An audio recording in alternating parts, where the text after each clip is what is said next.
ಸ್ವಲ್ಪ ಮೇಲೆ ಎತ್ತಿ ಯಾರ ಹೋಗೋ ಅಲ್ಲಿ.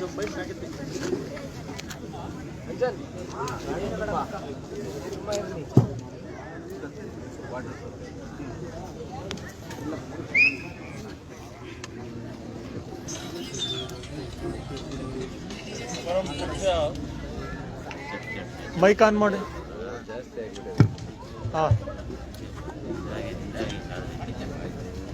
ಪರಂ ಪೂಜ್ಯ ಸ್ವಾಮೀಜಿಯವರ ಪಾದಗಳಿಗೆ ಶಿರಸಾಷ್ಟಾಂಗ ಪ್ರಣಾಮಗಳನ್ನು ಹಾಕ್ತಾ,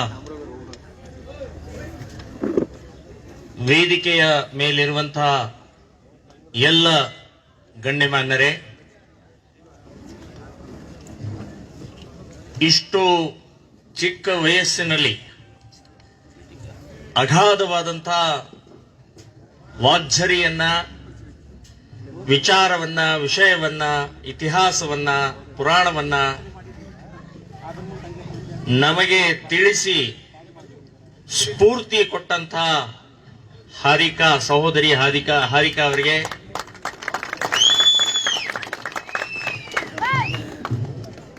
ನಮ್ಮನ್ನ ರಕ್ಷಣೆ ಮಾಡ್ತಾ ಇರುವಂತಹ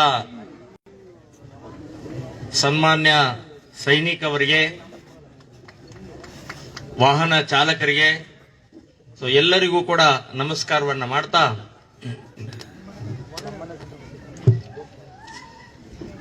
ಬಂಧುಗಳೇ, ಹಿಂದೂ ಸಮಾಜ ಒಗ್ಗೂಡಬೇಕು, ಸಂಘಟಿತ ಆಗಬೇಕು, ದೇಶದ ಸುರಕ್ಷತೆಗೋಸ್ಕರ ನಾವೆಲ್ಲ ಒಂದಾಗಬೇಕು ಅಂತನ್ನುವಂತಹ ತುಡಿತ, ಕಳಕಳಿ, ವೇದನೆಯಿಂದ ಪುನೀತ್ ಕೆರೆಹಳ್ಳಿ ಅವರು ಎಲ್ಲ ಹಿಂದೂ ಸಂಘಟನೆಗಳನ್ನ ಒಟ್ಟಿಗೆ ಮಾಡಿ ಒಂದು ಸಂದೇಶ ಕೊಡ್ತಾ ಇದ್ದಾರೆ. ನೋಡಿ, ಎಷ್ಟು ವಿಚಿತ್ರ ಅಂತಂದ್ರೆ,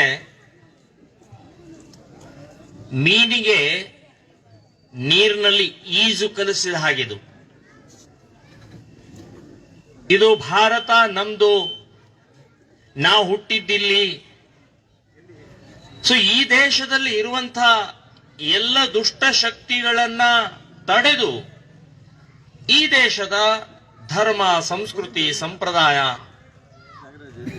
ನಮ್ಮ ಎಲ್ಲವನ್ನೂ ರಕ್ಷಣೆ ಮಾಡಿ ಒಂದು ಸ್ವಾಭಿಮಾನ ನಿರ್ಮಾಣ ಮಾಡುವಂತ, ಅಂದ್ರೆ ಇದಕ್ಕೋಸ್ಕರ ಸಂಘಟಿತರಾಗಿ, ಇದಕ್ಕೋಸ್ಕರ ಒಟ್ಟಾಗಿ ಅಂತ ಹೇಳುವಂತಹ ಪ್ರಸಂಗ ಬಂದಿದ್ದೇ ಒಂದು ದುರ್ದೈವದ ಸಂಗತಿ. ಎಂಥದ್ರಿ? ಅರೆ, ನಾವು ಈ ದೇಶದಲ್ಲಿ ಹುಟ್ಟಿದೀವಿ. ಈಗ ಒಂದು ಮನೆ ಇರುತ್ತೆ, ಮನೆಯಲ್ಲಿ ತಂದೆ, ತಾಯಿ, ಅಣ್ಣ, ತಮ್ಮ, ಅಕ್ಕ, ತಂಗಿ, ಅಜ್ಜ, ಅಜ್ಜಿ ಎಲ್ಲರೂ ಇರ್ತಾರೆ, ಒಟ್ಟಿಗೆ ಇರ್ತಾರೆ. ಆ ಮನೆಗೆ ಏನಾದ್ರೂ ಆಘಾತ ಆದ್ರೆ ಆ ಇಡೀ ಮನೆಯ ಸದಸ್ಯರು ಎಲ್ಲರೂ ಒಟ್ಟಾಗಿ ಆ ಆಘಾತವನ್ನ ತಡಿತಾರೆ. ಅದನ್ನು ಅಪಮಾನ ಆದರೆ ಅದರ ವಿರುದ್ಧ ಹೋರಾಟ ಮಾಡ್ತಾರೆ. ಹಾಗೆ ಭಾರತ ದೇಶ ನಮ್ಮ ಮನೆ ಇದು. ಈ ಮನೆಗೆ ಏನಾದ್ರೂ ಆದರೆ, ಅಪಮಾನ, ಅವಮಾನ, ತೊಂದರೆ, ಕಷ್ಟ, ನೋವು ಆದ್ರೆ ನಮಗೆ ಅದಕ್ಕೆ ನೋವು ಆಗಬೇಕು, ನಮಗೆ ಸಿಟ್ಟು ಬರಬೇಕು, ನಮಗೆ ವೇದನೆ ಬರಬೇಕು. ಬರ್ತಾ ಇಲ್ಲ. ವೇದನೆ ಬರ್ತಾ ಇಲ್ಲ, ಸಿಟ್ಟು ಬರ್ತಾ ಇಲ್ಲ, ನೋವು ಆಗ್ತಾ ಇಲ್ಲ. ಹೀಗಾಗಿ ಹಿಂದೂ ಸಂಘಟನೆಗಳು ಕೆಲಸ ಮಾಡುವಂತಹ ಪರಿಸ್ಥಿತಿ ನಿರ್ಮಾಣ ಆಗಿದೆ. ಎಲ್ಲರೂ ಹಿಂದೂ ಸಂಘಟನೆಗಳು ಒಟ್ಟಾಗಿ, ಒಂದಾಗಿ, ಜಾತಿ, ಮತ, ಪ್ರಾಂತ, ಭಾಷೆ, ಪಕ್ಷಗಳನ್ನ ಭೇದ ಬಿಟ್ಟು ನಾವೆಲ್ಲ ಹಿಂದೂ, ನಾವೆಲ್ಲ ಒಂದು, ನಾವೆಲ್ಲ ಬಂಧು ಅನ್ನುವಂತ ಭಾವನೆಯನ್ನ ಶಿಕ್ಷಣ, ಸಂಸ್ಕಾರ ಕೊಟ್ಟು ಜಾಗೃತಿ ಮೂಡಿಸುವಂತಹ ಕೆಲಸ ಇವತ್ತನ್ನು ಮಾಡುವಂತಹ ಅವಶ್ಯಕತೆ ನಮಗೆ ಬಿದ್ದಿದೆ. ಬಂಧುಗಳೇ, ಎಂಥ ಇದಿದೆ ಅಂತಂದ್ರೆ, ಮುಸ್ಲಿಮರಿಗೆ 57 ದೇಶಗಳಿದಾವೆ, ಕ್ರಿಶ್ಚಿಯನ್ರಿಗೆ 113 ದೇಶಗಳಿದಾವೆ. ನಮಗೆ ಹಿಂದೂಗಳಿಗೆ, ಭಾರತೀಯರಿಗೆ ಒಂದೇ ಒಂದು ದೇಶ ಅಂತಂದ್ರೆ ಭಾರತ ಒಂದೇ ಇದೆ ನಮಗೆ. ಇಲ್ಲೇ ಹುಟ್ಟಿದೀವಿ, ಇಲ್ಲೇ ಸಾಯ್ಬೇಕು ನಾವು. ಮುಸ್ಲಿಂ ಕ್ರಿಶ್ಚಿಯನ್ರಿಗೆ ಈ ದೇಶ ಬೇಡ ಅಂತಂದ್ರೆ ಅವರಿಗೆ ಬೇಕಾದಷ್ಟು ದೇಶಗಳಿದೆ, ವಾಸ ಮಾಡಬಹುದು, ಅವರು ಅಲ್ಲಿ ಹೋಗಿ ಬದುಕಬಹುದು ಅವರು. ಆದರೆ ನಮಗೆ ಹೋಗಕ್ಕೆ ದಾರಿ ಇಲ್ಲ. 100 ಕೋಟಿ ಜನ ಇದ್ದೀವಿ, 135 ಕೋಟಿ ಜನ ನಾವಿದ್ದೀವಿ. ಸೊ ನಮಗೆ ಯಾವ ದೇಶನೂ ಸ್ವಾಗತ ಮಾಡಲ್ಲ, ಯಾವ ದೇಶನೂ ಆಶ್ರಯ ಕೊಡಲ್ಲ. ನಮಗೆ ಒಂದೇ ಒಂದಿರೋದಂದ್ರೆ ಸಮುದ್ರಕ್ಕೆ ಹೋಗಿ ಹಾರಬೇಕು ನಾವು ಅಷ್ಟೇ. ಸೊ ಹೀಗಾಗಿ ಇಲ್ಲಿ ಹುಟ್ಟಿದೀವಿ, ಇಲ್ಲೇ ಬದುಕ್ತಾ ಇದ್ದೀವಿ, ಇಲ್ಲೇ ಸಾಯೋರಿದ್ದೀವಿ. ಆ ಬದುಕು ಮತ್ತು ಸಾವಿನ ಮಧ್ಯದಲ್ಲಿ ಹೇಗೆ ಬದುಕಬೇಕು ಅಂತನ್ನುವಂತಹದ್ದ ಇವತ್ತು ನಾವು ಹಿಂದೂ ಸಂಘಟನೆಗಳ ಮೂಲಕ ಕಲಿಸ್ಕೊಡ್ಬೇಕಾಗಿದೆ. ಇವತ್ತು 72 ವರ್ಷ 73 ವರ್ಷ ಆಯ್ತು ಸ್ವಾತಂತ್ರ್ಯ ಸಿಕ್ಕು.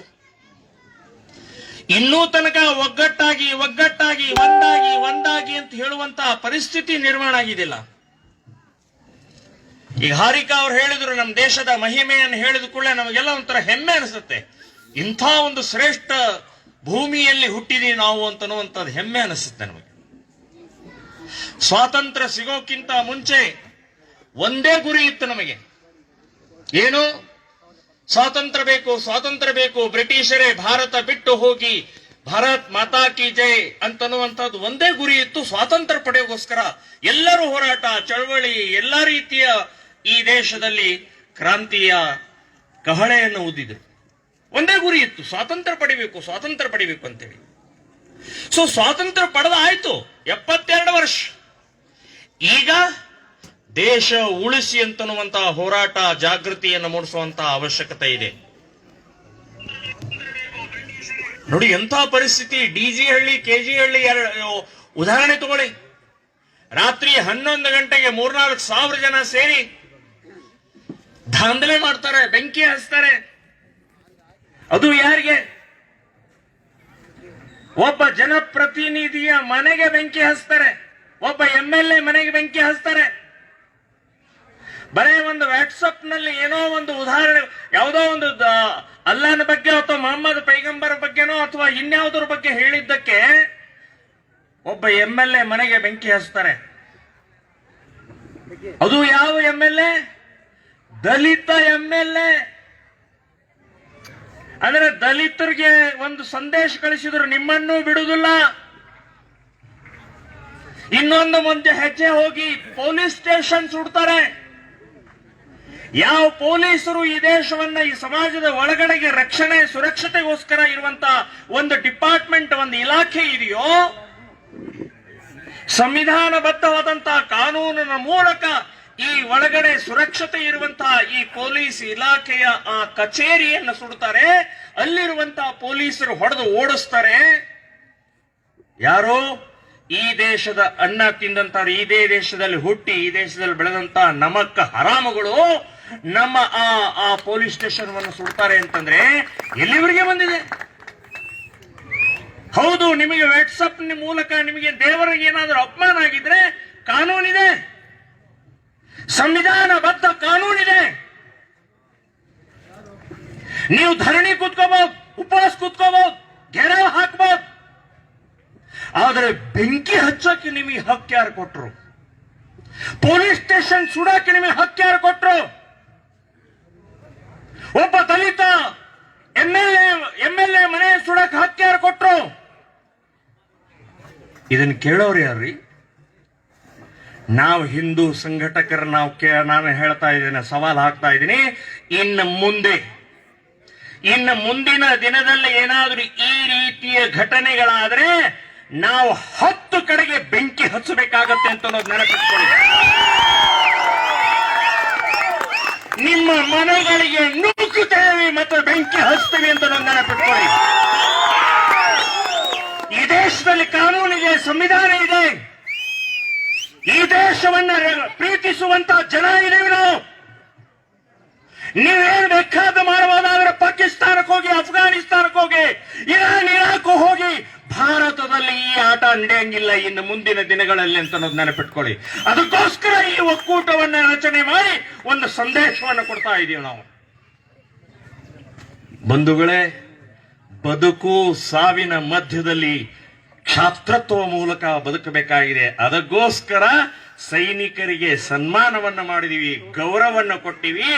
ಅವರ ರೀತಿ ಒಳಗಡೆ ಇರುವಂತಹ ಪ್ರತಿಯೊಬ್ಬ ನಾಗರಿಕ ಸೈನಿಕನಾಗಬೇಕಾಗಿದೆ ಅಂತ ನಾವು ನೆನಪಿಟ್ಟು. ಹರ ಹರ ಮಹಾದೇವ.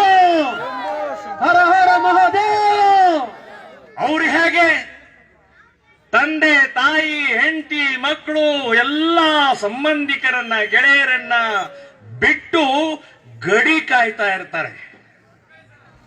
ಚಳಿ, ಮಳೆ, ಗಾಳಿ, ಬಿಸಿಲು, ಹಸಿವೆ, ನೀರಡಿಕೆ ಏನು ಅನ್ನದೆ ಕೈಯಲ್ಲಿ ಬಂದೂಕ್ ಹಿಡ್ಕೊಂಡು ಕಾಯ್ತಾ ಇರ್ತಾರಲ್ರಿ. 135 ಕೋಟಿ ಒಳಗಡೆ ಸುರಕ್ಷಿತವಾಗಿರ್ಬೇಕು, ಚೆನ್ನಾಗಿರ್ಬೇಕು ಅಂತ ಕಾಯ್ತಾ ಇರುವಂತವ್ರೆ ಹೇಗೆ ಅವ್ರದ್ದು ಕರ್ತವ್ಯ ಇದೆಯೋ ಹಾಗೆ ಒಳಗಡೆಗೆ ಹಿಂದೂ ಸಂಘಟನೆಗಳು ನಮ್ದು ಒಂದು ಕರ್ತವ್ಯ ಇದೆ. ಈ ದೇಶದಲ್ಲಿ ಹುಟ್ಟಿದಂತಹ ಪ್ರತಿಯೊಬ್ಬ ನಾಗರಿಕನ ಕರ್ತವ್ಯ ಇದೆ. ಬರೇ ಸರ್ಕಾರದ್ದು, ಬರೇ ಪೊಲೀಸರದು, ಬರೇ MLAಗಳದ್ದು, MP ಗಳದಲ್ಲ. ಪ್ರತಿಯೊಬ್ಬ ನಾಗರಿಕ ಈ ದೇಶಕ್ಕೋಸ್ಕರ, ಈ ಸಮಾಜಕ್ಕೋಸ್ಕರ ನಂದು ಒಂದು ಡ್ಯೂಟಿ ಇದೆ, ಕರ್ತವ್ಯ ಇದೆ, ಹಕ್ಕಿದೆ ಅಂತ ನಾವು ನೆನಪಿಟ್ಕೊಳ್ಳಿ. ಸೊ ನಾವು ಮಾತ್ರ ಆನಂದವಾಗಿರೋದು ಅವ್ರೇನ್ ಮಾಡ್ತಾರೆ ಮಾಡ್ಕೊಳ್ಳಿ ಅಂತ ಅನ್ನೋದು ನಡೆಯಂಗಿಲ್ಲ. DG ಹಳ್ಳಿ, KG ಹಳ್ಳಿ ಈ ಗ್ರಾಮಕ್ಕೂ ಬರುತ್ತೆ ಅಂತ ಅನ್ನೋದು ನೆನಪಿಟ್ಕೊಂಡು ನಾವೇನಾದ್ರೂ ಕೈ ಕಟ್ಕೊಂಡು ಕೂತ್ಕೊಂಡ್ರೆ, ದುರ್ಬಲರಾದ್ರೆ, ನಾನು ಕೇಳಿದೆ ಇಲ್ಲಿ ಕ್ರಿಶ್ಚಿಯನ್ರ ಚಟುವಟಿಕೆ ನಡೀತಾ ಇದೆ, ಕ್ರಿಶ್ಚಿಯನ್ರು ಬಂದು ಯೇಸು ಒಳ್ಳೇದು ಮಾಡ್ತಾರೆ ಅಂತ ಹೇಳಿ ಮತಾಂತರ ಮಾಡುವಂತಹ ಪ್ರಕ್ರಿಯೆ ಮಾಡ್ತಾ ಇದ್ದಾರೆ ಅಂತ ಹೇಳಿ ನಾನು ಕೇಳಿದೆ. ಕ್ರಿಶ್ಚಿಯನ್ರಿಗೆ ನಾನು ಹೇಳ್ತಾ ಇದ್ದೇನೆ, ಬಾಯಿ ಮುಚ್ಕೊಂಡು ಸುಮ್ನೆ ನಮ್ಮ ಹಿಂದೂ ಮನೆಗಳಿಗೆ, ಮುಗ್ಧ ಹಿಂದೂಗಳಿಗೆ ಮನೆಗಳಿಗೆ ಹೋಗಿ ಮೋಸದಿಂದ ಅಥವಾ ನಿಮ್ದು ಎಲ್ಲ ಯಾವುದೇ ರೀತಿಯ ಆಟದಿಂದ ಏನಾದರೂ ಮತಾಂತರ ಮಾಡುವಂತಹ ಪ್ರಕ್ರಿಯೆ ಮಾಡಿದ್ರೆ ಒದ್ದು ಓಡಿಸಬೇಕಾಗತ್ತೆ, ನಿಮ್ಮನ್ನ ಒದ್ದು ಓಡಿಸಬೇಕಾಗತ್ತೆ ಅಂತ ಎಚ್ಚರಿಕೆಯನ್ನು ಕೊಡ್ತಾ ಇದ್ದೀನಿ. ಭಾರತ್ ಮಾತಾ ಕಿ, ಭಾರತ್ ಮಾತಾ ಕಿ, ಒಂದೇ ನಮ್ಮ ಹಿಂದೂ ಸಮಾಜದ ಕಷ್ಟ, ನೋವು, ತೊಂದರೆಗಳನ್ನ ನಾವು ನೋಡ್ಕೊಳ್ತೇವೆ. ನೀವು ಬಹಳ ಒಳ್ಳೇದು, ಬಹಳ ಚೆನ್ನಾಗಿ ಮಾಡೋದಿದ್ರೆ ಇಂಗ್ಲೆಂಡ್, ಅಮೆರಿಕಾದಲ್ಲಿ ಇವತ್ತು ಆಗ್ತಾ ಇರುವಂತಹ ಘಟನೆಗಳು ನೋಡ್ಕೊಳ್ಳಿ. ಕ್ರಿಶ್ಚಿಯನ್ ರಾಷ್ಟ್ರದಲ್ಲಿ ಹೇಗಿದಾವೆ ನೋಡ್ಕೊಳ್ಳಿ. ಅಲ್ಲಿ ಹೋಗಿ ನಮ್ಮ ದೇಶದ ಬಗ್ಗೆ, ನಮ್ಮ ಹಿಂದೂಗಳ ಬಗ್ಗೆ ಕಷ್ಟ ನೋವು ಮಾಡಿ ಮತಾಂತರ ಮಾಡುವಂತಹ ಪ್ರಕ್ರಿಯೆಯನ್ನು ಮಾಡುವಂತಹ ಅವಶ್ಯಕತೆ ಇಲ್ಲ. ಬಂಧುಗಳೇ, ಈ ರೀತಿ ನೂರಾರು ಇವತ್ತು ಬಹಳ ಕೆಟ್ಟ ಹುಳಗಳು ನಮ್ಮ ದೇಶದ ಮೇಲೆ, ನಮ್ಮ ಹಿಂದೂ ಸಮಾಜದ ಮೇಲೆ ಬಿದ್ದಿದ್ದಾವೆ. ಇದನ್ನು ಹಾಳು ಮಾಡಬೇಕು. ಹಾರಿಕಾ ಅವರು ಬಹಳ ಚೆನ್ನಾಗಿ ಹೇಳಿದ್ರು, ಎಷ್ಟು ದಾಳಿಗಳಾದರೂ ಕೂಡ ಈ ದೇಶ ಇವತ್ತಿಗೂ ಜೀವಂತವಾಗಿರೋದಕ್ಕೆ ಕಾರಣ ಅಂತಂದ್ರೆ ಹಿಂದೂ ಧರ್ಮ ಅಂತ ಒಂದು ಪ್ರಬಲವಾದಂತಹ ಹಿಂದೂ ಧರ್ಮ ಇದೆ. ಇದನ್ನು ನೀವೇನು ಮಾಡಕ್ಕಾಗೋದಿಲ್ಲ. ಸೊ ಅಂಥ ಒಂದು ಪ್ರಸಂಗದಲ್ಲೂ ಕೂಡ ಆಘಾತಗಳು, ನೋವುಗಳು, ತೊಂದರೆಗಳು ಈ ದೇಶದಲ್ಲಿ ನಡೀತಾ ಇರುವಂತಹ ಸಂದರ್ಭದಲ್ಲಿ ನಾವು ಎಚ್ಚರಗೊಳ್ಳುವಂತಹ, ದೇಶ ಉಳಿಸುವಂತಹ ಕಾರ್ಯವನ್ನ ಮಾಡಬೇಕಾಗಿದೆ ಅಂತ ನೆನಪಿಟ್ಕೊಳ್ಳಿ.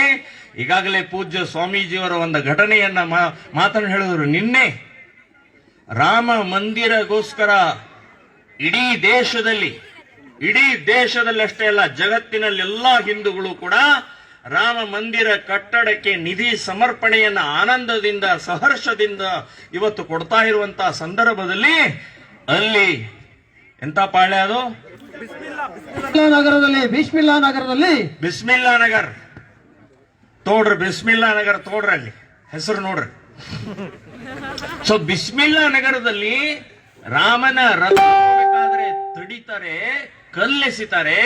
ಅದರಲ್ಲಿ ಇದ್ದಂತಹ 3-4 ಜನ ನಮ್ಮ ಕಾರ್ಯಕರ್ತರನ್ನ ಹೊಡಿತಾರೆ.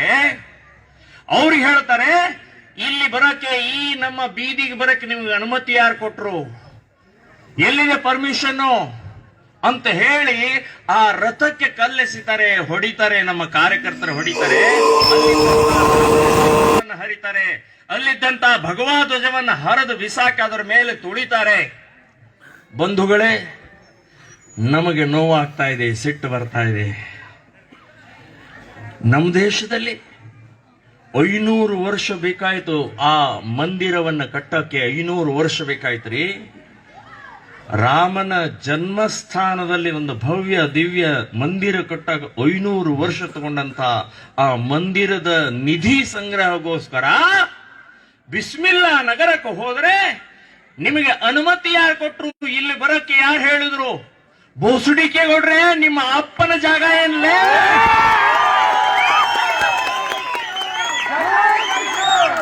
ಇದು ಪಾಕಿಸ್ತಾನ ಅಲ್ಲ. ಇವತ್ತಿಲ್ಲ ನಾಳೆ ಬಿಸ್ಮಿಲ್ಲಾ ನಗರದಲ್ಲಿ ಶ್ರೀರಾಮ ಸೇನೆ ಸಂಘಟನೆಯಿಂದ ಮೆರವಣಿಗೆ ಮಾಡ್ತಾ ತಾಕತ್ತಿದೆ.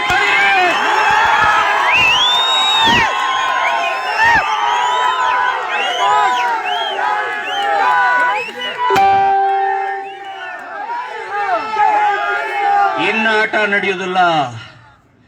ಈ ರೀತಿಯ ಆಟಗಳನ್ನು ಆಡೋದನ್ನು ನಿಲ್ಲಿಸಬೇಕು. ಉಜ್ರೆ ಧರ್ಮಸ್ಥಳದ ಹತ್ರ ಇರುವಂತ ಉಜ್ರೆಯಲ್ಲಿ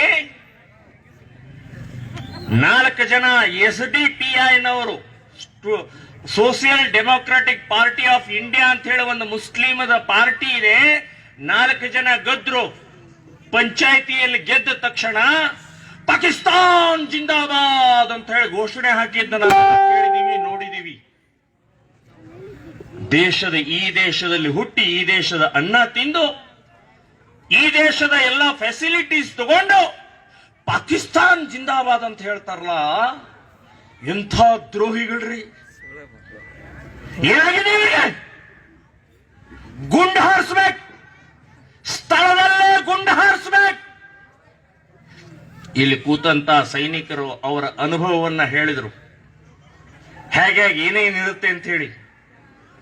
ಸೊ ಈ ರೀತಿಯ ಈ ದೇಶದಲ್ಲಿ ಆಗ್ತಾ ಇರುವಂತಹ ಘಟನೆಗಳನ್ನ ನೋಡಿದ್ರೆ ಏನಾಗ್ತಾ ಇದೆ? ಹಾಗಾದ್ರೆ ದೇಶ ಉಳಿಸಿ ಅನ್ನುವಂತಹ ಸಂಘಟಕರ ಕೆಲಸ ನಾವು ಸಹಕಾರ ಕೊಡಬೇಕು, ಈ ಸಮಾಜ ಸಹಕಾರ ಕೊಡಬೇಕು. ನೀವು ಸೇರ್ಕೊಳ್ಳಿ, ನೀವು ಜೊತೆಗೆ ಬನ್ನಿ. ನಿಮ್ ಪ್ರತಿಯೊಬ್ಬರ ಮನೆಯಿಂದ ಒಬ್ರು ಈ ಸಂಘಟನೆಗೆ ಜೋಡಿಸಿ, ಮಗನೇ ಹೋಗು ದೇಶಕ್ಕೆ ಹೋಗು. ನೀನು ಗಡಿ ಕಾಯಕ್ಕೆ ನೀನು ಸೈನಿಕನಾಗಿ ಸೆಲೆಕ್ಟ್ ಆಗ್ಲಿಲ್ಲ, ಆದರೆ ದೇಶದ ಒಳಗಡೆಗೆ ಸುರಕ್ಷತೆಗೋಸ್ಕರ ಹಿಂದೂ ಸಂಘಟನೆ ಜೊತೆಗೆ 73 ವರ್ಷದ ಹಿಂದೆ ಈ ದೇಶದಲ್ಲಿ ಆಗಬಾರದ ಒಂದು ಅನಾಹುತ ಆಗೋಯ್ತು. ದೇಶಕ್ಕೋಸ್ಕರ ಸ್ವಾತಂತ್ರ್ಯ ಬೇಕು ಅಂತನ್ನುವಂಥವ್ರು ವಾಸುದೇವ್ ಬಲವಂತ ಫಡ್ಕೆಯಿಂದ ಹಿಡಿದು ಸುಭಾಷ್ ಚಂದ್ರ ಬೋಸ್ ವರೆಗೆ ಅಖಂಡ ಭಾರತ 1 ಇಂಚು ಕೂಡ ನಾವು ಬ್ರಿಟಿಷರಿಗೆ ಇರಕ್ ಕೊಡೋಲ್ಲ, ಸಂಪೂರ್ಣ ಭಾರತ ನಮ್ದು ಅಂತ ಹೇಳಿ ಹೋರಾಟ, ತ್ಯಾಗ, ಬಲಿದಾನ, ಗುಂಡೇಟು, ಗಲ್ಲಿಗೆ ಏರಿದ್ರು, ಲಾಠಿ ಏಟು ತಿಂದ್ರು, ಜೀವಾವಧಿಯಾಗಿ ಜೈಲಿನಲ್ಲಿ ಕೊಳೆದ್ರು. ಸೊ ಯಾವುದಕ್ಕೋಸ್ಕರ? ಇಡೀ ಭಾರತ ನಮ್ದು, ಇಲ್ಲಿ ಬ್ರಿಟಿಷರೇ ನಿಮ್ಮ ಗುಲಾಮಗಿರಿ ಬೇಡ ಅಂತ ಹೇಳಿ ಅವರನ್ನ ಒದ್ದು ಓಡಿಸುವಂತ ಅಂಥ ಶ್ರೇಷ್ಠ ಕಾರ್ಯ ಮಾಡಿದಂಥವರಿಗೆ ಮಹಾತ್ಮ ಗಾಂಧೀಜಿಯವರು ಏನು ಮಾಡಿದ್ರಿ? ಯಾಕೆ ಮಾಡಿದ್ರಿ? ಪಾಕಿಸ್ತಾನ ಅಂತನ್ನುವಂತ ಒಂದು ದೇಶ, ಈ ದೇಶದಲ್ಲಿ ಮುಸ್ಲಿಮರು ಜಿನ್ನಾ ಹೇಳ್ದ. ಜಿನ್ನಾನು ಇಲ್ಲೇ ಹುಟ್ಟಿದ, ಇಲ್ಲೇ ಅನ್ನ ತಿಂದ, ಇಲ್ಲೇ ಬೆಳೆದ, ಇಲ್ಲೇ ರಾಜಕೀಯವಾಗಿ ಶಕ್ತಿ ಗಳಿಸ್ಕೊಂಡಂತ ಜಿನ್ನಾ ಏನ್ ಹೇಳ್ದ? ಒಂದು ದೇಶದಲ್ಲಿ 2 ಧರ್ಮ, ಮುಸ್ಲಿಮರು ನಾವು ಇರಕ್ಕಾಗೋದಿಲ್ಲ, ಹಿಂದೂಗಳ ಜೊತೆ ಇರಕ್ಕಾಗೋದಿಲ್ಲ. ನಿಮ್ಮ ವಿಚಾರ ಬೇರೆ, ನಿಮ್ಮ ಆಚಾರ ಬೇರೆ, ನಿನ್ನ ನಡವಳಿಕೆ ಬೇರೆ, ಅದಕ್ಕೆ ನಮಗೆ ಒಂದು ದೇಶ ಬೇಕು, ಪಾಕಿಸ್ತಾನ ಅಂತ ಎನ್ನುವಂತ ಈ ದೇಶವನ್ನು ತುಂಡು ಮಾಡಿ ನಮಗೆ ಕೊಡಿ ಅಂತ ಹೇಳಿ ಅವನು ಹೇಳಿದಾಗ ಗಾಂಧೀಜಿಯವರು ಹೇಳಬೇಕಾಗಿತ್ತು. ಹೇಳಿದ್ರು. ಏನ್ ಹೇಳಿದ್ರು? ದೇಶ ತುಂಡು ಮಾಡೋಕ್ಕಿಂತ ಮುಂಚೆ ನನ್ನ ಶರೀರ ತುಂಡು ಮಾಡಿ ಅಂತ ಹೇಳಿದ್ರು. ವಲ್ಲಭಭಾಯಿ ಪಟೇಲ್ ಹೇಳಿದ್ರು, ಖಡ್ಗಕ್ಕೆ ಖಡ್ಗದಿಂದ ಉತ್ತರ ಕೊಟ್ಟಿವಿ ಅಂತ ಹೇಳಿದ್ರು. ಸೊ ಅವತ್ತಿನ ನಾಯಕರು ಎಲ್ಲರೂ ಹೇಳಿದ್ರು, ಆದ್ರೆ ಆ ಎಲ್ಲರ ಎದುರುಗಡೆನೆ ದೇಶ ತುಂಡಾಯ್ತಲ್ರಿ. ಗಾಂಧೀಜಿಯವರ ಶರೀರ ತುಂಡಾಗ್ಲಿಲ್ಲ, ದೇಶ ತುಂಡಾಯ್ತು. ವಲ್ಲಭಭಾಯಿ ಪಟೇಲರ ಖಡ್ಗ ಮೇಲೆ ಬರಲಿಲ್ಲ, ದೇಶ ತುಂಡಾಯ್ತು. ಯಾರು ಆವತ್ತಿನ ಕೋಟಿ ಕೋಟಿ ಭಾರತೀಯರು ಕೇಳಿದರ ನೀವು? ಭಗತ್ ಸಿಂಗ್ ಗಲ್ಲಿ ಹೋದದ್ದು ನೆನಪಾಗ್ಲಿಲ್ಲ ನಿಮ್ಗೆ? ಚಂದ್ರಶೇಖರ್ ಆಜಾದ್ ಗುಂಡೇಟ್ನಿಂದ ಸತ್ತಿದ್ದು ನೆನಪಾಗ್ಲಿಲ್ಲವ ನಿಮ್ಗೆ? ತುಂಡು ಭಾರತವನ್ನ ತುಂಡು ಮಾಡಿ ಪಾಕಿಸ್ತಾನ ಕೊಡಕ್ಕೆ ನಿಮಗೆ ಹಕ್ಕು ಯಾರು ಕೊಟ್ರಿ? ಒಂದೊಂದು ಇಂಚು ಭಾರತ ಮಾತೆಗೋಸ್ಕರ ತ್ಯಾಗ ಬಲಿದಾನ ಮಾಡಿದಂತ, ರಕ್ತ ಸುರಿಸಿದಂಥವ್ರ ನೆನಪಾಗ್ಲಿಲ್ಲವ ನಿಮ್ಗೆ? ಗಾಂಧೀಜಿಯವರೇ, ಯಾರ ಅಪ್ಪನ ಆಸ್ತಿ ಅಂತ ಹೇಳಿಕೊಟ್ರು ನೀವು. ಪಾಕಿಸ್ತಾನ್ ಅಂತನ್ನುವಂತ ಭೂಮಿಯನ್ನು ತುಂಡು ಮಾಡಿದ್ರಿ. ಅವತ್ತು ಒಂದು ಒಪ್ಪಂದ ಆಯ್ತಲ್ಲ, ಏನು ಒಪ್ಪಂದ ಆಯ್ತು? ಡಾಕ್ಟರ್ ಅಂಬೇಡ್ಕರ್ ಒಂದು ಮಾತನ್ನು ಹೇಳಿದ್ರು, ಬಹಳ ಸ್ಪಷ್ಟವಾಗಿ ಹೇಳಿದ್ರು, ದೇಶವನ್ನು ತುಂಡು ಮಾಡಬೇಡಿ, ಸಮಸ್ಯೆ ಪರಿಹಾರ ಆಗುವುದಿಲ್ಲ.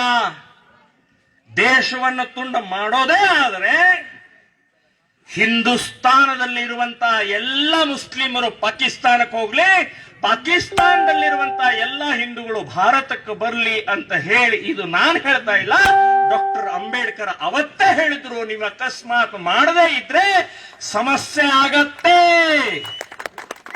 ಡಾಕ್ಟರ್ ಅಂಬೇಡ್ಕರ್ ಮಾತು ಕೇಳಲಿಲ್ಲ ರೀ ಅವತ್ತಿನ ನಾಯಕರು.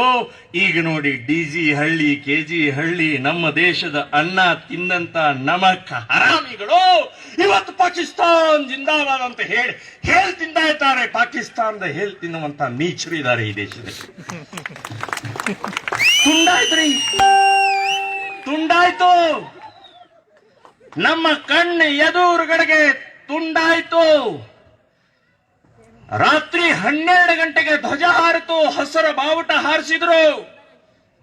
ಹಸ್ ಲಿಯಾ ಪಾಕಿಸ್ತಾನ್, ಲಡ್ಕೆ ಲೇಂಗೆ ಹಿಂದೂಸ್ತಾನ್ ಅಂತೇಳಿ ಘೋಷಣೆ ಹಾಕಿದ್ರು. ನೆಗನಗತಾ ಪಾಕಿಸ್ತಾನವನ್ನ ತಗೊಂಡಿದೀವಿ, ಇನ್ನು ಯುದ್ಧ ಮಾಡಿ ಹಿಂದೂಸ್ತಾನ್ ತಗೊಳ್ತೀವಿ ಅಂತ ಹೇಳಿ ಮೊದಲನೆಯ ರಾತ್ರಿಯ ಆ ಹಸರ ಬಾವುಟ ಹಾರಿಸಿದ ದಿನಾನೇ ಘೋಷಣೆ ಹಾಕಿದ್ರಿ. ಯಾರು? ಅಫ್ಘಾನಿಸ್ತಾನ್, ಇರಾನ್, ಇರಾಕ್, ತಜಿಕಿಸ್ತಾನ್, ತುರ್ಕಿಸ್ತಾನದ ಮುಸ್ಲಿಮರಲ್ಲ, ನಮ್ಮ ದೇಶದಲ್ಲೇ ಹುಟ್ಟಿ ನಮ್ಮ ದೇಶದ ಅನ್ನ ತಿಂದಂತ ನಮಕ ಹರಾಮ್ ಮುಸ್ಲಿಮರ ಬಾಯಿಂದ ಈ ಘೋಷಣೆ ಬಂತಲ್ರಿ. ನೆಗನೆಗತಾ ಪಾಕಿಸ್ತಾನವನ್ನ ತಗೊಂಡಿದೀವಿ, ಯುದ್ಧ ಮಾಡಿ ಹಿಂದೂಸ್ತಾನ್ ತಗೊಳ್ತೀವಿ ಅಂತ ಹೇಳಿದವರು ಸುಮ್ಮನೆ ಕೂಡ್ಲಿಲ್ಲ. 6 ಯುದ್ಧ ಮಾಡಿದ್ರು ನೋಡಿ, 6 ಯುದ್ಧ ಮಾಡಿದ್ರಿ. 6 ಯುದ್ಧದಲ್ಲಿ ಇಲ್ಲಿ ಕೂತಂಥ ಸೈನಿಕರ ಗಂಡ ಗಲಿಗಳು ಹೇಗಿದ್ರು ಅಂತಂದ್ರೆ, ಪಾಕಿಸ್ತಾನದ ಸೈನಿಕರನ್ನ ಶಗಣಿ ತಿನ್ನಿಸಿ, ಮಣ್ಣು ತಿನ್ನಿಸಿ ಓಡಿಸಿದಂತ ಗಂಡ ಗಲಿ. 6 ಯುದ್ಧಗಳಲ್ಲಿ ಮಣ್ಣು ಮುಕ್ಕಿದ್ರು, ಸೋತ್ರು, ಸುಣ್ಣಾದ್ರು. ಪಾಕಿಸ್ತಾನದವ್ರಿಗೆ ಗೊತ್ತಾಯ್ತು, ಯುದ್ಧ ಮಾಡಿ ಹಿಂದೂಸ್ತಾನ ಗೆಲ್ಲಕ್ಕಾಗೋದಿಲ್ಲ ಅಂತ ಹೇಳಿ ಗೊತ್ತಾಗಿ ಅವರು ಘೋಷಣೆಯನ್ನ ಬದಲಾವಣೆ ಮಾಡಿದರು. ಹಸ್ಕೆ ಲಿಯಾ ಪಾಕಿಸ್ತಾನ್, ಘುಸ್ಕೆ ಲೇಂಗೆ ಹಿಂದೂಸ್ತಾನ್. ಘುಸ್ಕೆ ಲೇಂಗೆ ಹಿಂದೂಸ್ತಾನ್ ಅಂತಂದ್ರೆ ಇವತ್ತೇನು ಬಿಸ್ಮಿಲ್ಲಾ ನಗರದಲ್ಲಿ ಆಗಿದೆ, ಅದು ಘುಸ್ಕೆ ಲೇಂಗೆ ಹಿಂದೂಸ್ತಾನ ಪ್ರಾರಂಭ ಆಗಿದೆ ಅಂತ ನಾವು ನೆನಪಿಟ್ಕೊಳ್ಳಿ. ಕಾಶ್ಮೀರದಲ್ಲಿ 7 ಲಕ್ಷ ಜನ ಹಿಂದೂಗಳನ್ನು ಒದ್ದು ಓಡಿಸಿದ್ರು, ಘುಸ್ಕೆ ಲೇಂಗೆ ಹಿಂದೂಸ್ತಾನ್. ದೆಹಲಿಯ ನಗರದ ಒಂದು ಯೂನಿವರ್ಸಿಟಿಯಲ್ಲಿ ಅಫ್ಜಲ್, ಯಾರು ಅಫ್ಜಲ್? ನಮ್ಮ ಸಂಸತ್ ಭವನದ ಮೇಲೆ ದಾಳಿ ಮಾಡಿದಂತ ಅಫ್ಜಲ್ ಅನ್ನ ಜೈ ಜೈಕಾರ ಹಾಕ್ತಾರೆ. 3ನೇ ಪುಣ್ಯತಿಥಿಯನ್ನ ಆಚರಣೆ ಮಾಡ್ತಾರೆ. अफजल जिंदाबाद, अफजल अमर है, घर घर में अफजल है, किस किस को फांसी चढ़ाएंगे ಅಂತ ಘೋಷಣೆ ಹಾಕ್ತಾರೆ ದೆಹಲಿಯಲ್ಲಿ. ದೆಹಲಿ ಅಂದ್ರೆ ನಮ್ಮ ದೇಶದ ಭಾರತ ಮಾತೆ ಎದೆ, ದೇಶದ ರಾಜಧಾನಿ. ಅಲ್ಲಿ ಘೋಷಣೆ ಹಾಕ್ತಾರೆ, ಇದು ಘುಸ್ಕೆ ಲೇಂಗೆ ಹಿಂದೂಸ್ತಾನ್. ಈ ರೀತಿಯ ಈ ದೇಶದಲ್ಲಿ ಎಲ್ಲಾ ಕಡೆಗೆ ಪ್ರಾರಂಭ ಆಗಿದೆ. ಅದಕ್ಕೋಸ್ಕರ ಹಿಂದೂ ಸಮಾಜ ಜಾಗೃತಿ ಮಾಡೋಗೋಸ್ಕರನೇ ಈ ಒಕ್ಕೂಟ ರಚನೆ ಮಾಡಿ ಇವತ್ತು ಹಳ್ಳಿ ಹಳ್ಳಿ ಮನೆ ಮನೆಗೆ ಹೋಗಿ ಜಾಗೃತರಾಗಿ ಒಟ್ಟಾಗಿ ಒಂದಾಗಿ ದೇಶವನ್ನು ಉಳಿಸಬೇಕಾಗಿದೆ ಅಂತನ್ನುವಂಥದ್ದು ಇವತ್ತು ನಾವು ಮಾಡ್ತಾ ಇದ್ದೀವಿ. ಬಂಧುಗಳೇ, ಪಾಕಿಸ್ತಾನ್ ಅಂತನ್ನುವಂಥದ್ದು ಎಷ್ಟಿದೆ ರೀ? ಈ ಹಳ್ಳಿಯ ಹೆಸರೇನು? ಕಾಡು ಸೊನ್ನಪ್ಪನಹಳ್ಳಿ. ಸೊನ್ನಪ್ಪನಹಳ್ಳಿ. ಕಾಡ ಸೊನ್ನಪ್ಪನಹಳ್ಳಿಯ ಜನ ಸೇರಿ ಒಂದು ಸಲ ಪಾಕಿಸ್ತಾನ ಕಡೆ ತಿರುಗಿ ಉಚ್ಚು ಒಯ್ದ್ರೆ ಸಾಕು, ಮುಳುಗಿ ಹೋಗ್ಬಿಡುತ್ತೆ.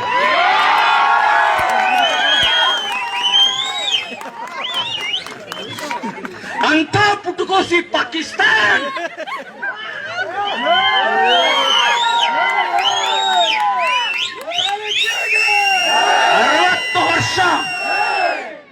ಅರವತ್ತು ವರ್ಷ ಆಟ ಆಡಿದ್ರಿ. 60 ವರ್ಷ ಆಟ ಆಡಿದ್ರು. 60 ವರ್ಷದಲ್ಲಿ 72,000 ನಮ್ಮ ಸೈನಿಕರನ್ನ ಕೊಂದು ಹಾಕಿದ್ರಿ ಪುಟ್ಕೋಸಿ ಪಾಕಿಸ್ತಾನ್. 72,000 ಸೈನಿಕರು. ಕಾರಣ ಯಾರು? ನಮ್ಮ ದೇಶದ ದುರ್ಬಲ ರಾಜಕಾರಣಿಗಳು, ಕಾಂಗ್ರೆಸ್ ಕಾರಣ. ಈಗ ಹೇಳಿದ್ರು ನಮಗೆ ಬುಲೆಟ್ ಹಾರ್ಸಕ್ ಆರ್ಡರ್ ಇಲ್ಲ,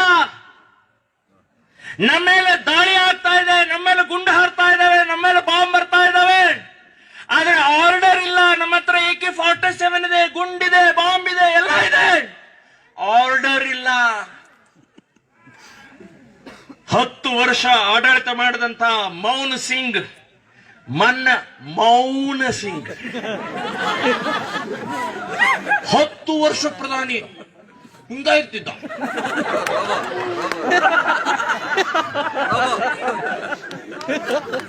ಎಷ್ಟು ಜನ ಸೈನಿಕರು ಸತ್ತು ಕೂಡಲೇ ಹೇಳೋರು ಹಮ್ ನಹಿ ಸಹೆಂಗೆ ಅಷ್ಟೇ. ಬೂರ್ಣೆ ಏನ್ ಸಹೆಂಗೆ? ಒಂದು ಗುಂಡು ಹಾರಲಿಲ್ಲ ಬೊಸುಡಿಕೆ.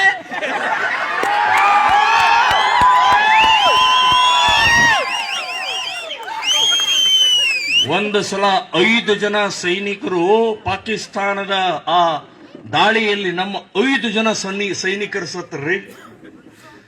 ಬಂಧುಗಳೇ, 5 ಜನ ಸೈನಿಕ ಸತ್ತ ಮೇಲೆ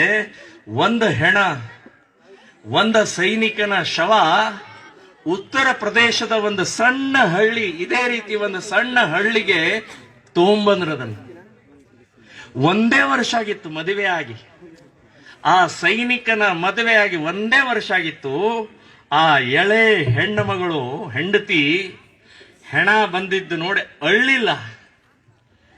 ಅದನ್ನೆಲ್ಲ ಬಟ್ಟೆ ಗಿಟ್ಟೆ ಕೊಟ್ಟ ಆದ ನಂತರ ಒಂದು 10 ಲಕ್ಷ ರೂಪಾಯಿ ಚೆಕ್ ಕೊಟ್ರು. ಆ ಎಳೆ ಹೆಂಡತಿಗೆ ಚೆಕ್ ಕೊಟ್ರೆ ಆ ಹೆಂಡತಿ ಅದನ್ನ ವಾಪಸ್ ಆ ಮೇಜರ್ ಕೊಟ್ಟು ಹೇಳಿದ್ಲು, ನನ್ನ ಗಂಡ ದೇಶಕ್ಕೋಸ್ಕರ ಹೋರಾಟ ಮಾಡಿದಂತ ನನ್ನ ಗಂಡನ ಪಾಕಿಸ್ತಾನದವರು ಗುಂಡು ಹಾಕಿ ಕೊಂದಿದ್ದಾರೆ. 5 ಜನ ಸತ್ತಂತವ್ರಿಗೆ ನೀವು 10 ಜನರ ಕೊಂದ ನಂತರ ಈ 10 ಲಕ್ಷ ರೂಪಾಯಿ ಚೆಕ್ ನಂಗೆ ತಗೊಂಬನ್ನಿ ಅಂತ ಹೇಳಿದ್ರು.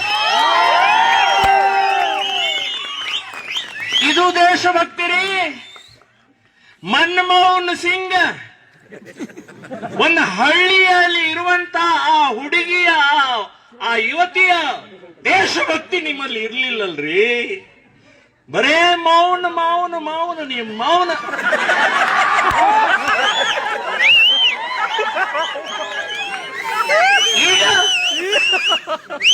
ಈಗ ಅವಾಗ ಹೇಗಿತ್ತು?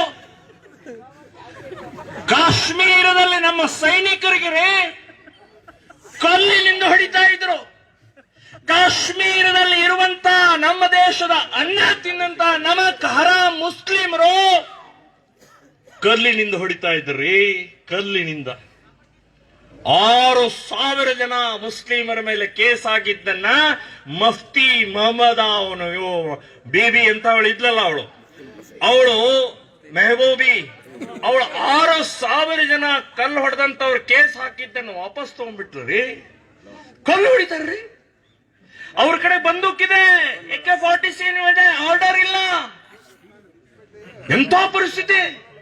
ಕಾಂಗ್ರೆಸ್ಸಿನ ನೀಚ ನಿರ್ಲಜ್ಜ ನಮ್ಮ ಸೈನಿಕರ ಅಪಮಾನ ಆಗ್ತಾ ಇದ್ರು ಕೂಡ ಮೌನವಾಗಿದ್ರಲ್ರಿ ಮೌನ ಸಿಂಗ್ ಅವರು. ಆದ್ರೆ ಬಂಧುಗಳೇ, ನರೇಂದ್ರ ಮೋದಿ ಅನ್ನುವಂಥ 2ನೇ ಛತ್ರಪತಿ ಶಿವಾಜಿ ಹಾರಿಕಾ ಅವರು ಹೇಳಿದರು, ಯದಾ ಯದಾ ಹಿ ಧರ್ಮಸ್ಯ ಗ್ಲಾನಿರ್ಭವತಿ ಭಾರತ ಅಂತ ಹೇಳಿದಂತ, ಯಾವಾಗ ಧರ್ಮಕ್ಕೆ ಯಾವಾಗ ಈ ದೇಶಕ್ಕೆ ಅಪಮಾನ ಆಗುತ್ತೋ ಅವಾಗ ನಾನು ಹುಟ್ಟಿ ಬರ್ತೀನಿ ಅಂತ ಹೇಳಿದ ಆ ಶ್ರೀಕೃಷ್ಣ ಈಗ ಶ್ರೀಕೃಷ್ಣನ ರೂಪದಲ್ಲಿ ನರೇಂದ್ರ ಮೋದಿ ಅವರು ಬಂದಿದ್ದಾರೆ.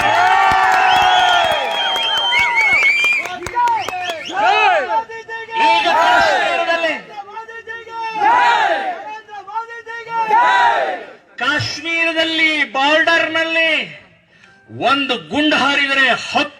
ಸುಧಾರಿಸಿ ಅಂತ ಹೇಳಿ ಈಗ ಆರ್ಡರ್ ನೀವು ಕಾಯಬೇಡಿ, ಯಾವುದೇ ಆರ್ಡರ್ ಬೇಕಾಗಿಲ್ಲ, ಆರ್ಡರ್ ಬೇಕಾಗಿಲ್ಲ. ಪುಲ್ವಾಮಾ ದಾಳಿಯ ನಂತರ ಗುಸ್ಕೆ ಮಾರಂಗೆ ಅಂತ ಹೇಳಿ ತಾಕತ್ತನ್ನು ತೋರಿಸಿದ್ರೆ, ತಾಕತ್ತ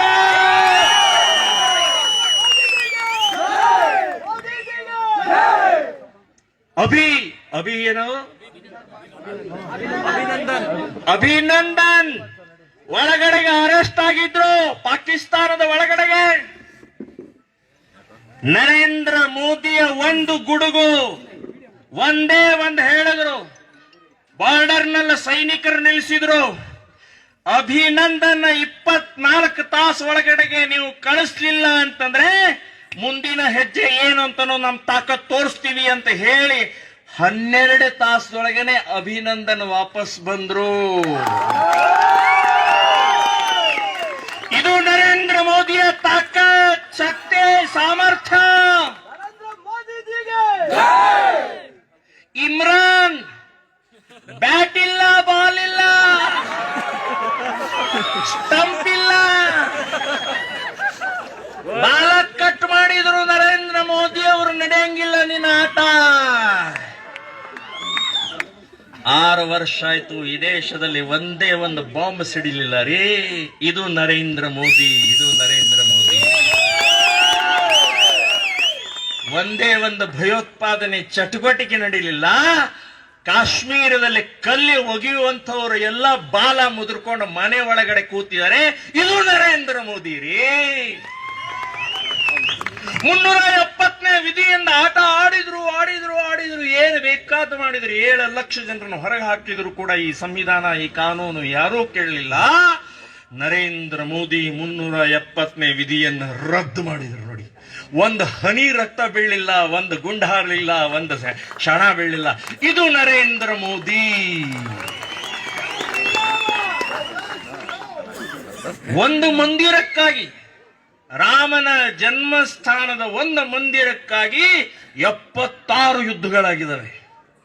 ಇಡೀ ಜಗತ್ತಿನ ಇತಿಹಾಸದಲ್ಲಿ ಒಬ್ಬ ರಾಮನಗೂ ಅಂದ್ರೆ ಒಬ್ಬ ವ್ಯಕ್ತಿಯ ಜನ್ಮಸ್ಥಾನದ ಮಂದಿರಕ್ಕೋಸ್ಕರ ಯುದ್ಧ ಆಗಿದ್ದು ಎಲ್ಲೂ ಇಲ್ಲ. ನಮ್ಮ ದೇಶದಲ್ಲಿ 76 ಯುದ್ಧಗಳಾಯ್ತು ರಾಮನ ಮಂದಿರಕ್ಕೋಸ್ಕರ. 4-5 ಲಕ್ಷ ಜನರ ಬಲಿದಾನ ಆಯ್ತು. ಸ್ವಾತಂತ್ರ್ಯ ಬಂದ ನಂತರವೂ ಹೋರಾಟ ಆಯ್ತು. ಎಂಥ ದುರ್ದೈವರಿ. ನಾವ್ ಯಾಕೆ ಪುನೀತ್ ಕೆರೆಹಳ್ಳಿ ಮತ್ತು ಎಲ್ಲರೂ ನಮ್ಮ ಶ್ರೀರಾಮ್ ಸೇನೆಯ ನಗರದ ಅಧ್ಯಕ್ಷರು ಚಂದ್ರಶೇಖರ್ ಅವರು ಯಾಕೆ ಇವತ್ತೆಲ್ಲರೂ ಒಟ್ಟಾಗಿ, ಭರತ್ ಶೆಟ್ಟಿ ಇರ್ಬೋದು, ಹಾರಿಕಾ ಇರ್ಬೋದು, ಇವರೆಲ್ಲರೂ ಒಂದಾಗಿ ಯಾಕೆ ಕಿರಿಸ್ತಾ ಇದ್ದೀವಿ ಅಂತಂದ್ರೆ, ಸ್ವಾತಂತ್ರ್ಯ ಬಂದ ನಂತರವೂ ಕೂಡ ಈ ದೇಶದ ಮುಸ್ಲಿಮರು ಬಾಬರ್ನ ಪರವಾಗಿ ನಿಂತ್ಕೊಂಡ್ರು. ಬಾಬರ್ ಯಾರು? ಬಾಬರ್ ಒಬ್ಬ ಆಕ್ರಮಕ, ನಮ್ಮ ದೇಶದವನಲ್ಲ.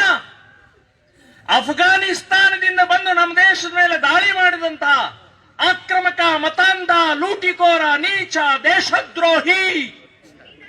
ಅಂಥವನ ಪರವಾಗಿ ಈ ದೇಶದ ಮುಸ್ಲಿಮರು ಬಾಬರ್ ಆಕ್ಷನ್ ಕಮಿಟಿ ಅಂತ ಮಾಡ್ಕೊಳ್ತಾರಲ್ರಿ. ಕಾಂಗ್ರೆಸ್ನವರು, ಅವತ್ತಿನ ಸಮಾಜ, ಅವತ್ತಿನ ಜನ ಯಾಕೆ ಬಾಬರ್ ಯಾರು? ದ್ರೋಹಿ, ನೀಚ, ಮತಾಂಧ, ನಮ್ಮ ದೇವಸ್ಥಾನವನ್ನ ಒಡೆದಂತ ನೀಚನ ಪರವಾಗಿ ದೇಶದ ಮುಸ್ಲಿಮರು ನಿಂತ್ಕೊಳ್ಳೋದಾದ್ರೆ ನಾವು ಯೋಚನೆ ಮಾಡಬೇಕಾಗಿತ್ತು. ನೋ, ಇಲ್ಲ, ಪುರಾವೆ ಕೊಡಿ, ಪ್ರೂಫ್ ಕೊಡಿ. ಅಲ್ಲೇ ರಾಮ ಹುಟ್ಟಿದ್ದಂತ ಏನಿದೆ ಸರ್ಟಿಫಿಕೇಟ್ ಎಲ್ಲಿದೆ ಕೊಡ್ರಿ. ಒಬ್ಬ ಕರುಣಾನಿಧಿ ಅಂತ ಇದ್ದ ಇಲ್ಲಿ ಪಕ್ಕದ ತಮಿಳ್ನಾಡಿನವನು, ಸೇತುವೆ ಕಟ್ಟಿದ ತಕ್ಷಣ ಸೇತುವೆ, ರಾಮ ಸೇತುವೆ, ಇದನ್ನ ರಾಮ ಕಟ್ಟಿದಾನ ಅಂತ ಹೇಳಿ ನಾವಲ್ಲ, ಅಮೆರಿಕಾದ ವಿಜ್ಞಾನಿಗಳ ಫೋಟೋ ತೆಗೆದು ಕಳಿಸಿದ ಮೇಲೆ ಗೊತ್ತಾಯ್ತು ರಾಮ ಸೇತುವೆ ಇದೆ ಅಂತ ಹೇಳಿ. ಕರುಣಾನಿಧಿ ಸತ್ತು ಹೋಗಿದ್ದಾನೆ, ಆದ್ರೂ ನಿಮಗೆ ಹೇಳ್ತೀನಿ. ಅವನು ಕೇಳ್ದ, ಈ ರಾಮ ಕಟ್ಟಿದ್ದಕ್ಕೆ ಯಾವ ಇಂಜಿನಿಯರಿಂಗ್ ಕಾಲೇಜಿನಲ್ಲಿ ಓದಿದ್ದಾನೆ ಅಂತ ಸರ್ಟಿಫಿಕೇಟ್ ತೋರಿಸ್ರಿ ಅಂತ ಹೇಳಿದ್ರು. ನಾನು ಹೇಳಿದೆ, ಭೂಸಡಿಕೆ ಕರುಣಾನಿಧಿ, ನಾವು ರಾಮ ಸೇತುವೆ ಅಲ್ಲೇ ಇತ್ತು, ಅಲ್ಲೇ ಕಟ್ಟಿದ್ದಾನೆ, ಅವನೇ ಕಟ್ಟಿದ್ದಾನೆ ಅಂತ 1000 ಪ್ರೂಫ್ಗಳನ್ನು ಕೊಡ್ತೀವಿ. ನೀನು ನಿಮ್ಮ ಅಪ್ಪನಿಗೆ ಹುಟ್ಟಿದೆ ಅಂತ ಏನು ಪ್ರೂಫ್ ಇದೆಯಲ್ಲ ಭೂಸಡಿಕೆ? ಈ ದೇಶದಲ್ಲಿ ಹುಟ್ಟಿ ರಾಮನ ಬಗ್ಗೆ ಕೇಳುವಂತ ಎಂಥ ದುರ್ದೈವರಿ.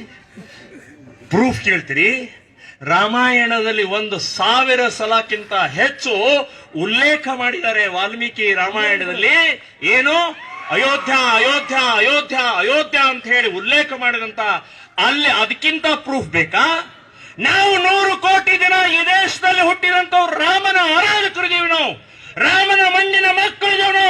ನಾವು ಹೇಳ್ತಾ ಇದ್ದೀವಿ ಅಯೋಧ್ಯದಲ್ಲಿ ಇದು ರಾಮ ಹುಟ್ಟಿದ ಸ್ಥಳ ಅಂತ ನಾವು ಹೇಳ್ತಾ ಇದ್ದೀವಿ. ಇನ್ಯಾವುದೇ ಪ್ರೂಫ್ ಬೇಡ. ಬಾಬರ್ನ ಪರವಾಗಿ ನಿಂತ್ಕೊಳ್ಳುವಂತವ್ರು ಒದ್ದು ಓಡಿಸುವಂತ ಶಕ್ತಿ ಸಾಮರ್ಥ್ಯ ಈ ದೇಶದಲ್ಲಿ ಇರಬೇಕಾಗಿತ್ತು. ಆದ್ರೆ ಕೋರ್ಟ್ ಹೇಳಬೇಕಾಯ್ತ್ರಿ. 72 ವರ್ಷ ಕೋರ್ಟ್ ಹೇಳಬೇಕಾಯ್ತು. ಅದಕ್ಕೆ ನರೇಂದ್ರ ಮೋದಿ ಬರಬೇಕಾಯ್ತು. ಸೊ ಕೋರ್ಟಿನಿಂದ ಆರ್ಡರ್ ಬಂದ ನಂತರ ಇವತ್ತಿಗೂ ಆಟ ಆಡ್ತಾ ಇದ್ದಾರೆ. ಅಲ್ಲಿ ಮತ್ತೆ ಬಾಬರ್ ಮಸೀದಿ ಕಟ್ತೀವಿ, 100 ಬಾಬರ್ ಮಸೀದಿ ಕಟ್ತೀವಿ. ಇದು ಅನ್ಯಾಯ ಆಗಿದೆ, ಹಾಗೆ ಹೀಗೆ ಸುಪ್ರೀಂ ಕೋರ್ಟ್ ಮೇಲೆ ಇವತ್ತು ಉರಿದು ಬೀಳ್ತಾ ಇದ್ದಾರೆ. ಬಂಧುಗಳೇ, ಇನ್ನಾದ್ರೂ ಜಾಗೃತಿ ಆಗಬೇಕು. 100 ಬಾಬರ್ ಅಲ್ಲ, 1000 ಬಾಬರ್ಗಳು ಬಂದ್ರು ಕೂಡ ಈಗ ಅಯೋಧ್ಯದಲ್ಲಿ ಕಟ್ತಾ ಇರುವಂತಹ ರಾಮ ಮಂದಿರ ಒಂದು ಕಲ್ಲು ಅಲ್ಲಾಡಿಸಕ್ಕಾಗುದಿಲ್ಲ.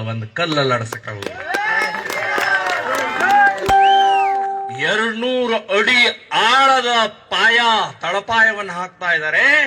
300 ಅಡಿ ಉದ್ದ, 200 ಅಡಿ ಅಗಲ, 3 ಅಂತಸ್ತಿನ ಭವ್ಯ ರಾಮ ಮಂದಿರ ದೇಶದ ಜಗತ್ತಿನಲ್ಲಿ A1 ಮಂದಿರ ಆಗ್ತಾ ಇದೆ. ಇದು ಬರೇ ಕಲ್ಲಿನ ಕಟ್ಟಡ ಅಲ್ಲ.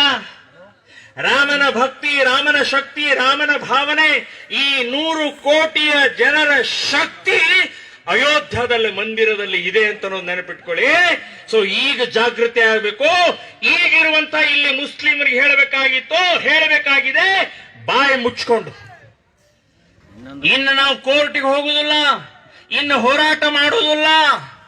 ನಮಗೆ ಕೃಷ್ಣ ಹುಟ್ಟಿದ ಸ್ಥಳ ಮಥುರಾ ಮತ್ತು ಕಾಶಿ ವಿಶ್ವನಾಥನ ಆ 2 ಮಸೀದಿ ಆಗಿದವಲ್ಲ, ಅವನು 2 ಕೂಡ ಬಾಯಿ ಮುಚ್ಕೊಂಡು ಕೊಡಬೇಕು. ಅವನು 2 ಕೂಡ ಭವ್ಯ ದಿವ್ಯ ಮಂದಿರವನ್ನ ಕಟ್ಟೋರು ಅಂತನ್ನುವಂತ ಸಂಕಲ್ಪವನ್ನ ಈ ರಾಮ ಮಂದಿರದ ನಿರ್ಮಾಣದ ಹಿನ್ನೆಲೆಯಲ್ಲಿ ನಾವು ಮಾಡೋರಿದೀವಿ ಅಂತ ನೆನಪಿಟ್ಕೊಳ್ಳಿ. ಸೊ ಬಂಧುಗಳೇ, ಒಕ್ಕೂಟದ ಉದ್ದೇಶ ಬಹಳ ಸ್ಪಷ್ಟವಾಗಿದೆ. ಈ ಒಂದು ಮನೆಯನ್ನು ಉಳಿಸೋಗೋಸ್ಕರ ನಾವು ಒಂದಾಗಬೇಕಾಗಿದೆ. ಸಾಯೋದು ನಿಶ್ಚಿತ.